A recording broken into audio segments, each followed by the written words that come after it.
ઉપરવાસની આવક અને ભારે વરસાદ બાદ ખેડા જિલ્લાની નદીઓમાં પૂરની સ્થિતિ છે. શેઢી, વાત્રક, મહીસાગર, સાબરમતી નદીમાં ઘોડાપૂર છે.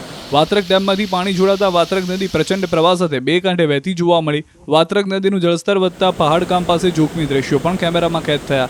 આ પૂરની સ્થિતિ હોવા છતાં કેટલાક લોકો જીવના જોખમે માછીમારી કરતા જોવા મળ્યા. સ્થિતિ જોતા હજુ પણ પાણીનો પ્રવાહ વધવાની શક્યતા છે. આ તરફ પાલ્લા ખાતે સપ્ત નદી સંગમ ખાતે સાબરમતી વાત્રકમાં પણ ઘોડાપૂર છે. મહીસાગર નદીમાં કડાણા ડેમથી 60,000 ક્યુસેક અને પાનમ ડેમમાંથી 1 લાખ ક્યુસેક પાણી છોડાતા આ સ્થિતિ સર્જાઈ છે. હાલમાં સપ્તનદી સંગમ ખાતે નદીઓ જાણે દરિયો બની હોય તેવું લાગી રહ્યું છે. પૂરની પરિસ્થિતિને ધ્યાનમાં રાખીને વહીવટીતંત્રએ નદી કાંઠાના ગામના લોકોને કિનારે ન જવાની સૂચના આપી છે.